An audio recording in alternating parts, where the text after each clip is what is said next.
بدي اشتكي على أهلي. بدي الكبار يسمعوا شو عم بقول أنا. بدي الكبار يلي ما بيقدر يربي أولاد ما يجيبهم. These are the words of a frail young boy named Zain. He's taking his own parents to court. And the story of how he got here, it all begins on the morning that changed his sister's life forever. That morning, Zain woke up to find blood on his sister Sahar's sheets. He didn't panic or alert anyone. Instead, he quietly found his sister.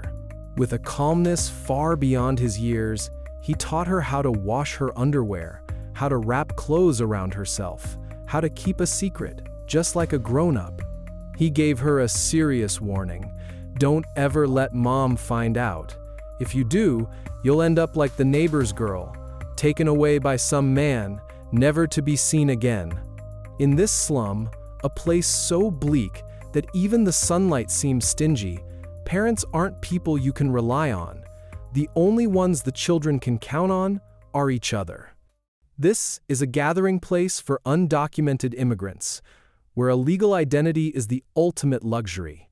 And it's here, in this cramped space, that Zain's parents have brought 7 or 8 children into the world. The youngest one, whenever left unattended, has his ankle shackled with a cold iron chain, and the person who always unlocks it for him is Zain. It's as if, from the moment he was born, he was saddled with the weight of the entire family.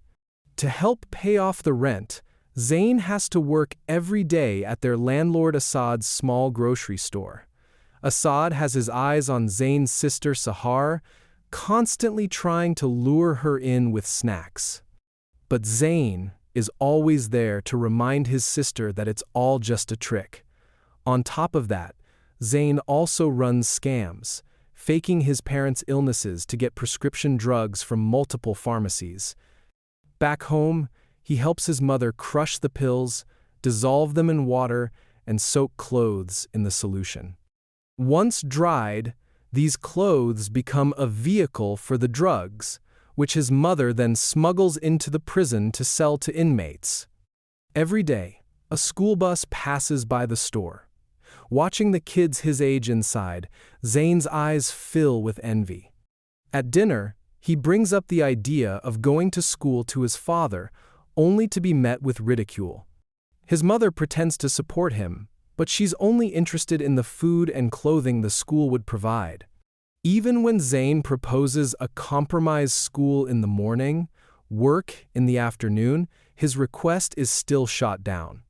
One day, Zain comes home and sees a few chickens in the hallway. A sense of dread washes over him. His family is so poor they can barely afford to eat. So where did the money for chickens come from? It turns out they were a bridal gift from the landlord, Assad. Inside, his sister Sahar is being forced to wear heavy makeup, about to be married off. Zain is furious.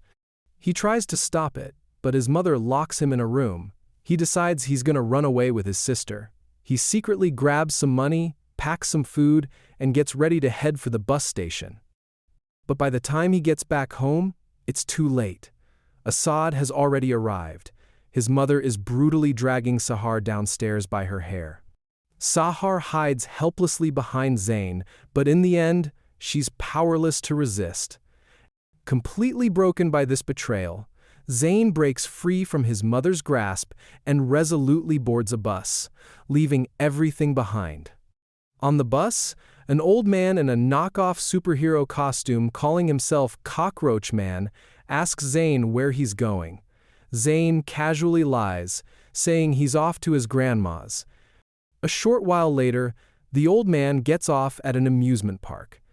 Zain stares at the slowly rising Ferris wheel, his eyes filled with uncertainty, and decides to get off too. After finishing his food, he knows he needs to find work, and fast. Later, Zain meets Rahil, an undocumented Ethiopian worker. She has a baby son named Jonas, but because she isn't married and lacks papers, she was never able to register his birth. To keep her job, Rahil has no choice but to hide Jonas in a bathroom stall all day.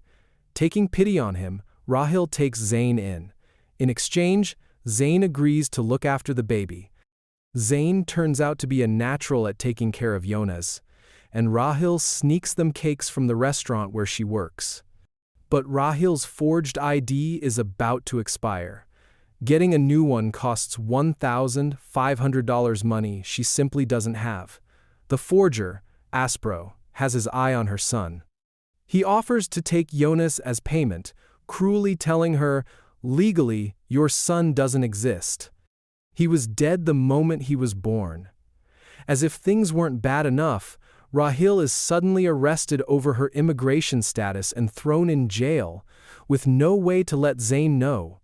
Zain, now with baby Jonas in tow, wanders the streets searching for Rahil. He runs into a Syrian refugee girl his age, Maysoon.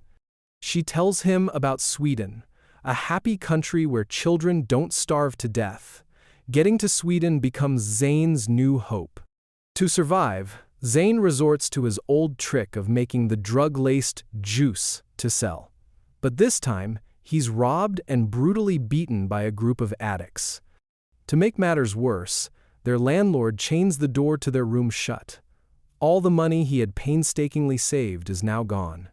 Homeless, the two children sit by the side of the road, looking at the innocent baby Jonas, who knows nothing of their plight. Zain feels a crushing sense of hopelessness. Finally, in a last, desperate act, he goes back to Aspro. He hands over Jonas in exchange for a chance to get to Sweden. Aspro tells him to go home and get his identity papers. Before leaving, Zain kisses Jonas and whispers, "I'm sorry." Zain returns to the home he despises. Ignoring his mother's curses, he has only one goal: find his proof of identity. But all his father can find is a stack of eviction notices and hospital bills. As Zain keeps demanding answers, his parents fall silent. And in that silence, he finally understands. His sister Sahar is dead. She bled to death after getting pregnant. Zain snaps. He runs to the kitchen, grabs a knife, sprints out the door, finds Assad, and stabs him. This is how Zain ends up in jail. His mother comes to visit and drops a bombshell. She's pregnant again. If it's a girl, she says, she's going to name her Sahar. Hearing this, Zain's anger finally explodes. For the first time, he understands that for some people, having children isn't an act of love. It's just something they can't stop doing. In court, we learn that Assad didn't die. He's just permanently disabled. His defense? Sahar was 11 years old, an age when, according to him, many girls get married. While in juvenile prison, Zain sees a TV show about getting legal help. He musters up the courage to make a call, deciding to sue his own parents. And that brings us back to the opening scene. This powerful, heart-wrenching story is from the Lebanese film Capernaum. It's not just the tragedy of one boy. It's a desperate cry for countless lives trapped at the bottom of society. The film doesn't offer any easy answers. Instead, through its raw and brutal lens, it forces us to ask a difficult question. What is a home? If you are brought into this world only to be abandoned.